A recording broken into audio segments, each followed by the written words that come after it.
Welcome to GoReadling Bedtime Stories, presented by GoReadling.com. Personalized education and reading skills for kids. Find a comfortable spot, close your eyes, take a slow, deep breath, and let our story carry you gently off to sleep. Tonight's story is called Marina the Little Mermaid.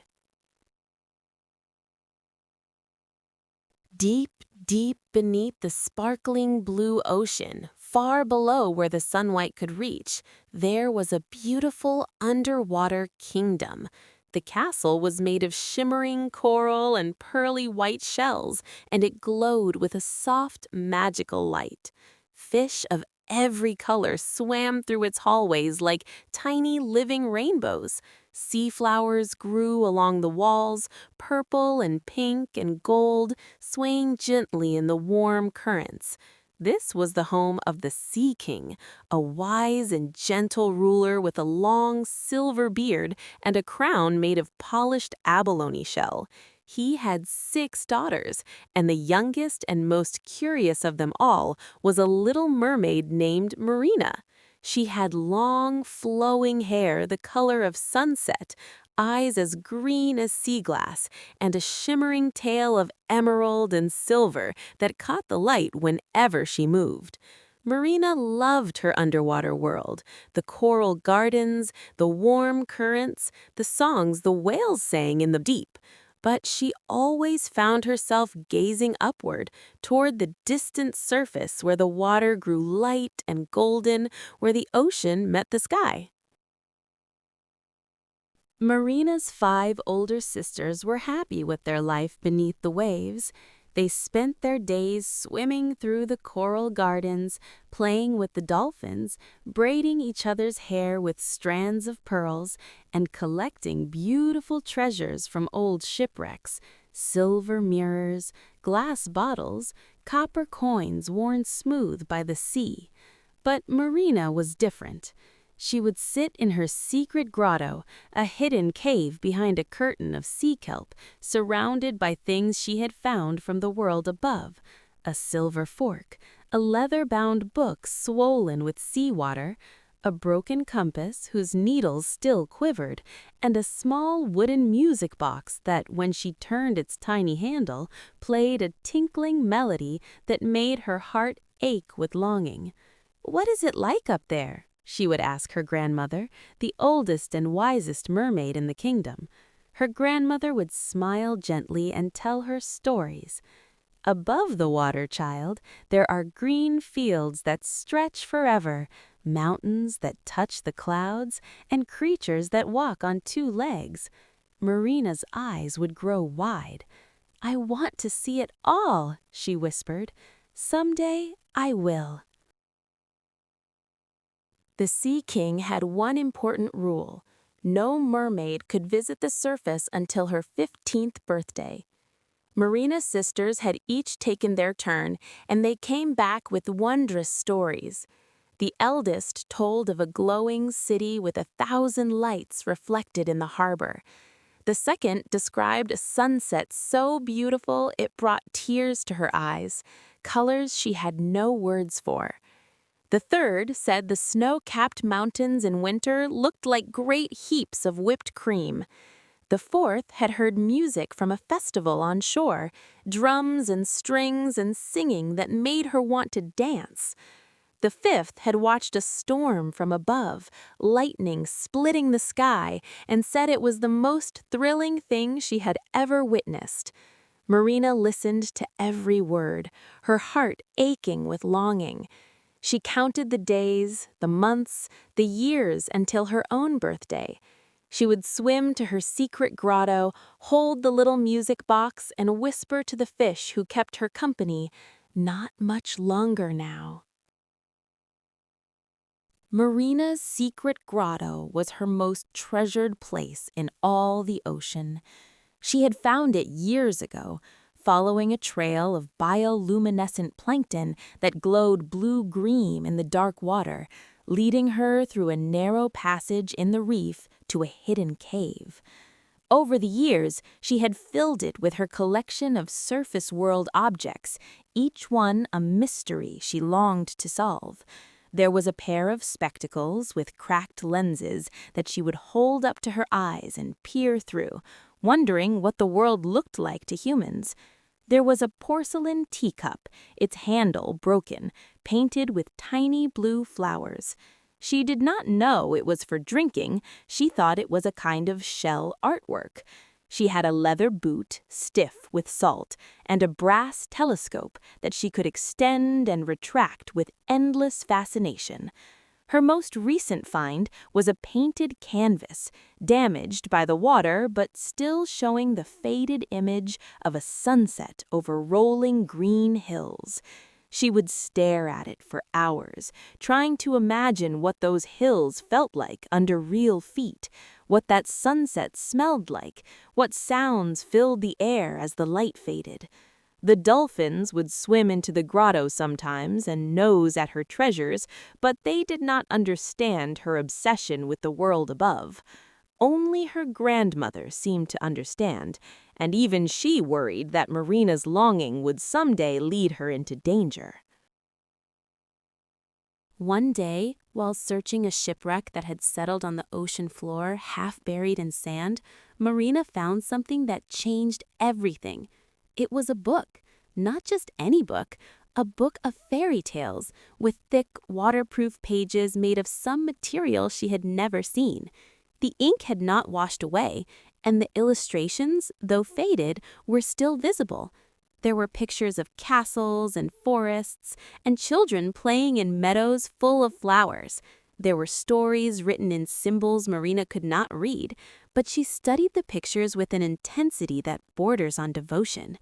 One illustration showed a girl sitting on a rock by the sea, looking at the water, and Marina felt a jolt of recognition. "She looks like me," Marina whispered, "but she has legs." She brought the book to her grotto and spent weeks examining every page, tracing the illustrations with her fingertips, inventing her own stories to match the pictures. That book became the most precious object in her collection, more precious even than the music box. It was proof that somewhere above the waves, there was a world of wonder waiting for her. Finally, Marina's 15th birthday arrived. She could hardly contain her joy. She twirled through the water, her tail flashing silver. Her grandmother placed a crown of white pearls on her head and kissed her forehead. "Be careful, dear one," her grandmother said gently. "The world above is beautiful, but it is very different from ours. The air is thin and strange. The creatures are not like us.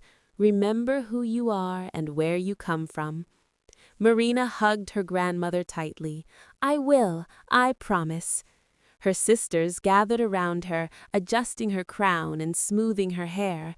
Then, with a powerful, joyful flick of her tail, Marina swam upward, faster and faster through the dark water, through the blue, through the green, through layers of light that grew warmer and brighter, until, at last, she burst through the surface of the ocean and into the open air for the very first time in her life.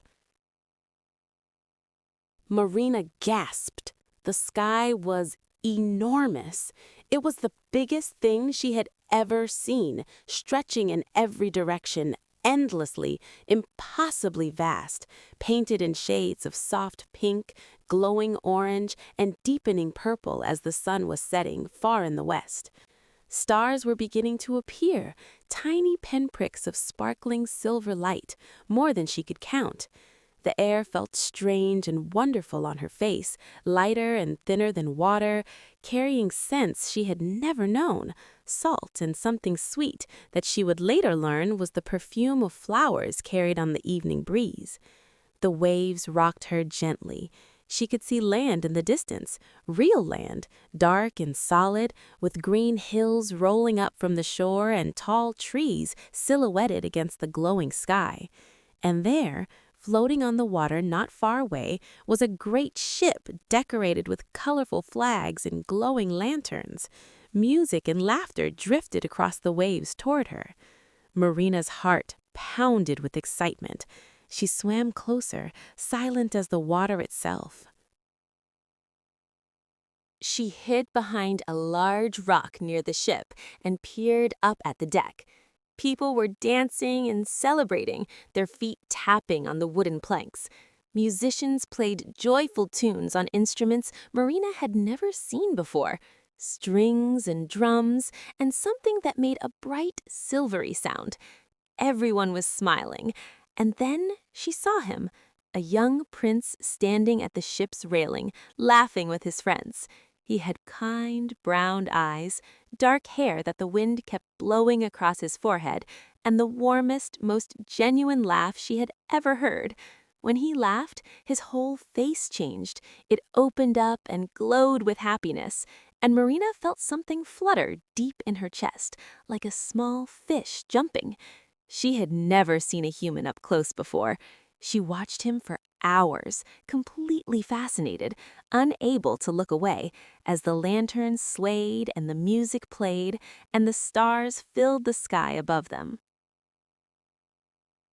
But the weather changed suddenly, the way it does at sea. Dark clouds rolled in from the horizon, heavy and fast, swallowing the stars. The wind picked up, cold and sharp. The gentle waves turned into great rolling swells that lifted the ship and dropped it like a toy. Ship's deck, and the mast cracked with a sound like a gunshot. People screamed and scrambled for safety. Marina watched in horror as the prince was thrown from the railing into the churning, roaring sea. Without a single moment of hesitation, she dove beneath the waves. She was a mermaid, and the storm that terrified humans was something she could navigate. She swam through the turbulent water, searching, until she found the prince sinking beneath the surface, his eyes closed, his body limp. She wrapped her arms around him and pulled him up, keeping his head above the waves through the long, dark, terrible night. When morning came, the storm had passed as if it had never been. The sea was calm, smooth as glass, and golden in the soft early light. Marina carried the prince to a sandy beach near a white stone building nestled on a hillside. She laid him gently on the warm sand and stayed beside him, smoothing the wet hair from his face, listening for his breathing, which was slow but steady. He was alive. She sang quietly to him, a melody from the deep sea, soft and ancient and soothing, hoping it would help bring him back. She heard voices approaching from the building, women's voices calling to each other. Marina knew she had to hide. Mermaids could not be seen by humans. She slipped back into the shallow water and hid behind the rocks, watching. A young woman found the prince on the sand and called for help. Men came running and carried him inside. As the prince's eyes fluttered open, the first face he saw was the young woman's, not Marina's. Marina's heart sank like a stone, slowly and painfully to the bottom of the sea, but she was glad he was safe. Marina stayed hidden behind the rocks long after the prince had been carried inside the stone building. She could not bring herself to leave. The morning warmed and the beach grew bright with sunlight. Small waves lapped gently at the sand, nothing like the terrifying walls of water from the night before. Seagulls wheeled overhead, crying sharply. Marina rested her arms on the rocks and laid her chin on them, watching the building, hoping for a glimpse that the prince was all right. After a long while, a window opened on the upper floor, and she saw a figure move behind it. Her heart leaped.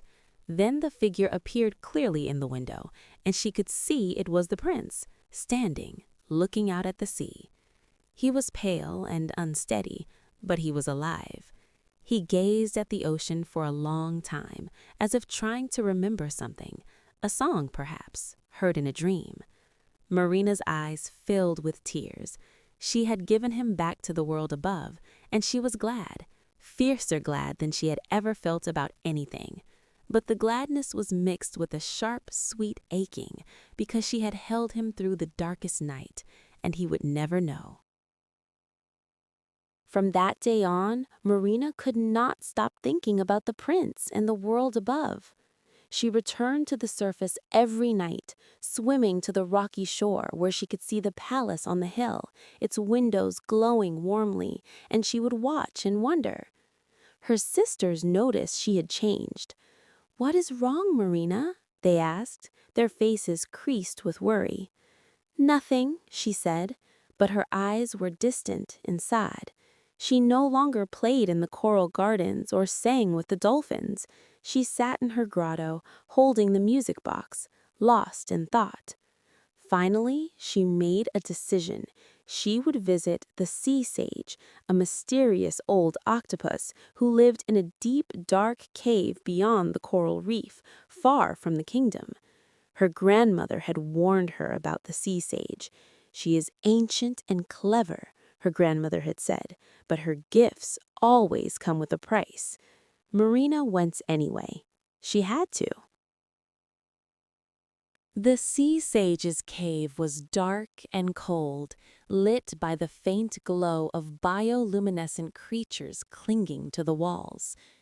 The sea sage herself was enormous, with 8 long, slowly curling arms and ancient, knowing eyes that glowed faintly purple in the dimness.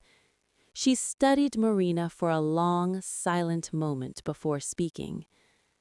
"I know why you have come, little mermaid," the sea sage said in a deep, slow voice that echoed off the cave walls. "You want to walk among the humans.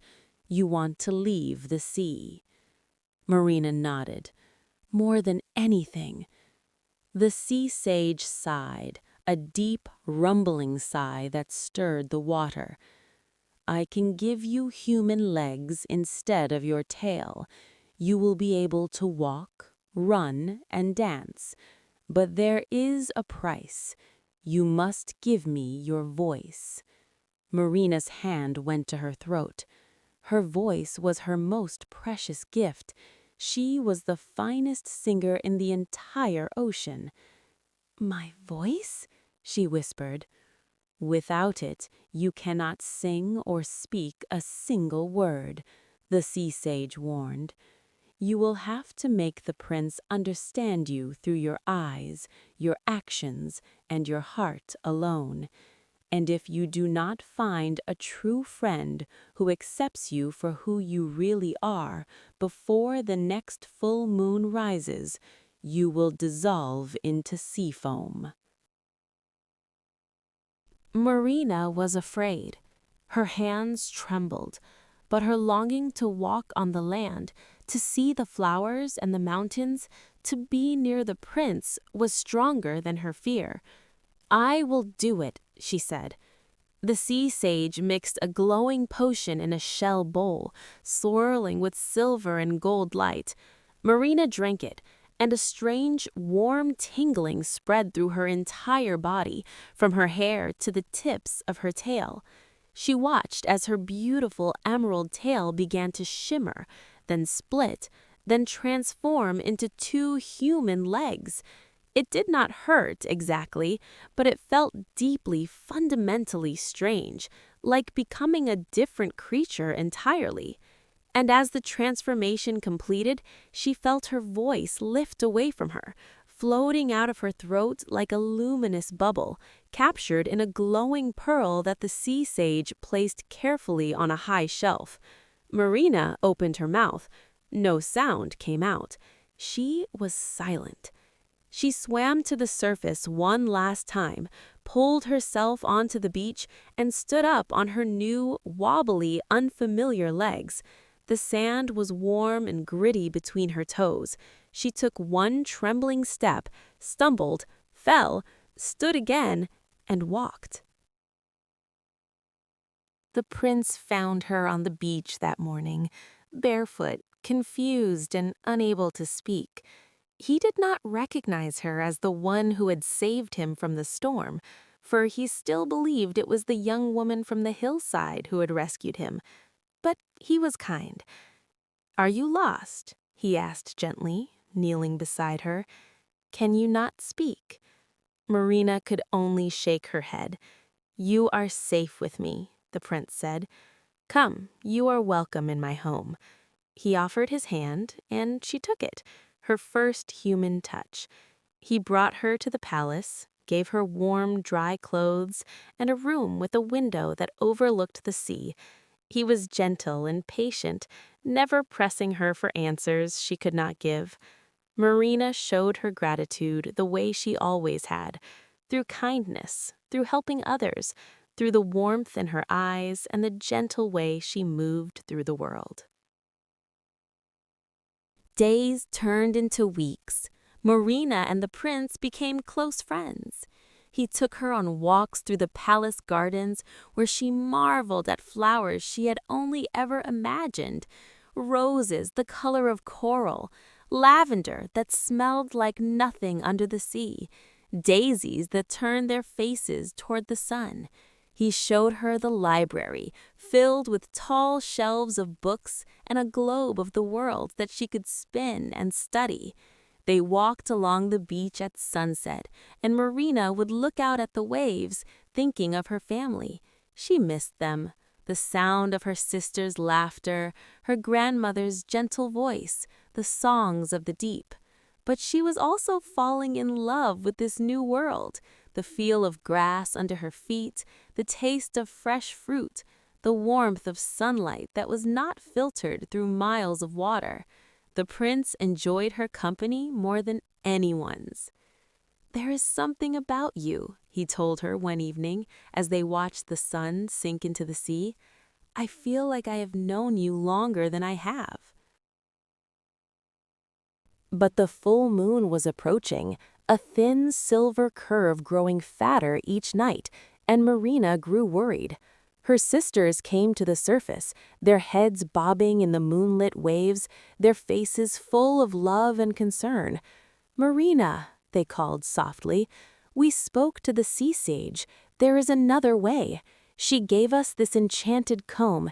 If you comb it through your hair under the full moon, your voice will return and your tail will come back.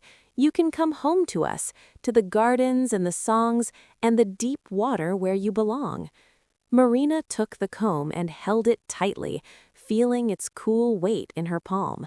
She looked back at the palace, at the window where a lamp glowed warmly. She thought of the prince, the gardens, the laughter, but she also thought of her home, her grandmother, her sisters, the coral grotto, and the music of the whales. Both worlds pulled at her heart.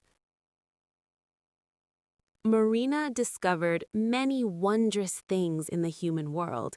She tasted her first strawberry and was so startled by its sweetness that her eyes went wide and the prince laughed with delight. She saw her first rainbow after a rain shower and stood in the garden, head tilted back, mouth open in silent wonder as the colors arced across the sky. She learned to read, slowly at first, the prince sitting beside her with a picture book, pointing to words and saying them aloud while she traced the letters with her finger.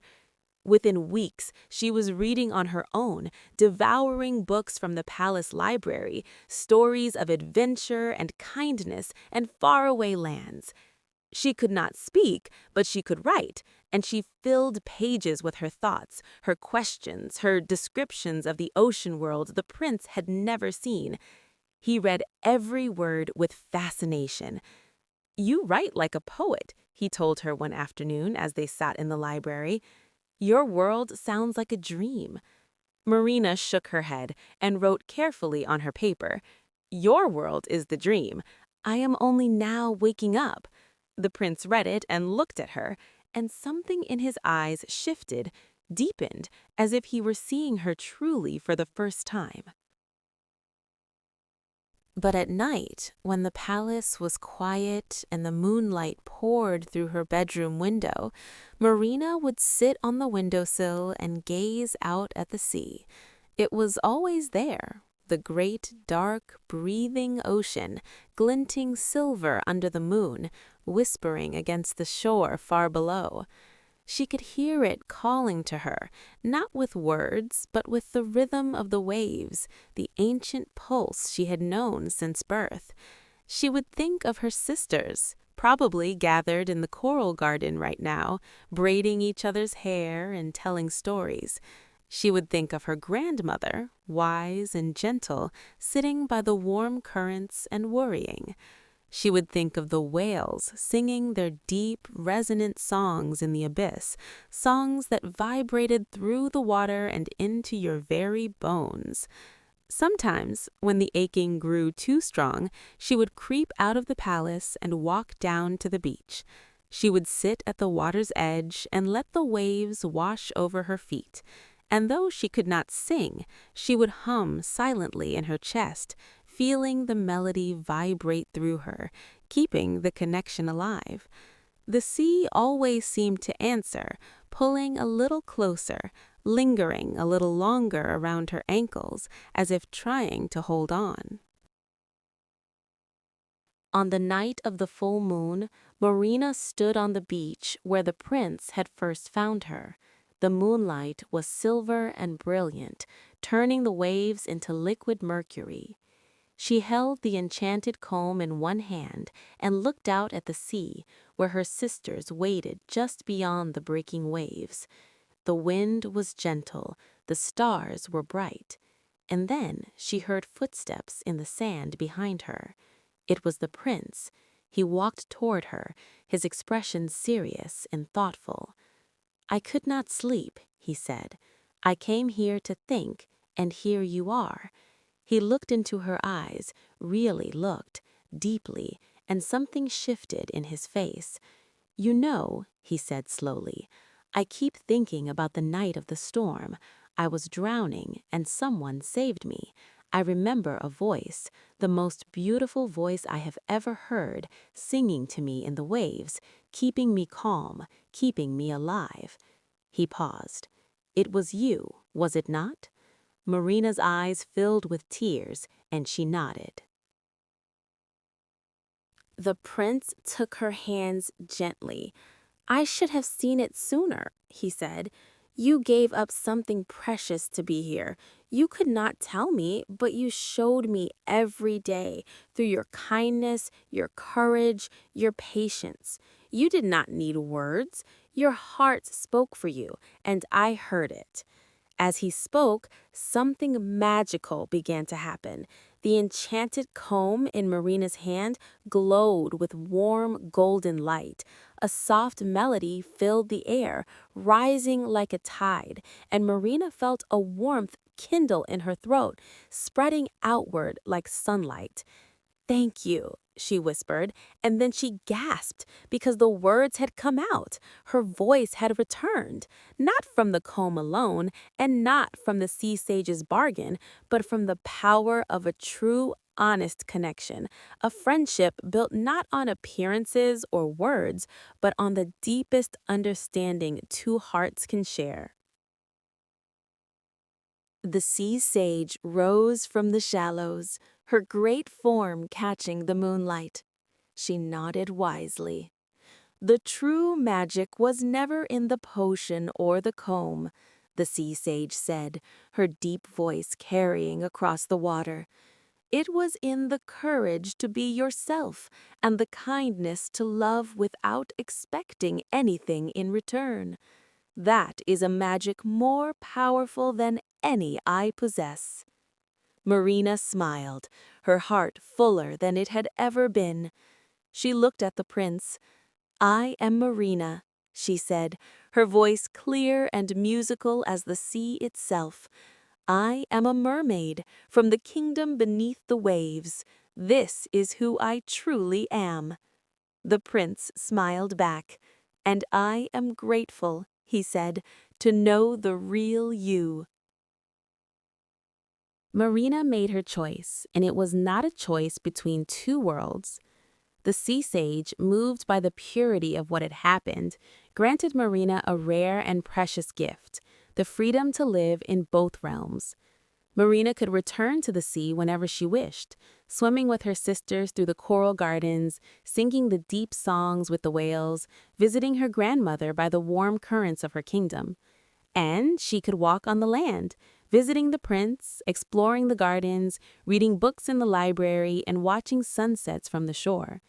She became a bridge between two worlds, loved and welcomed in both.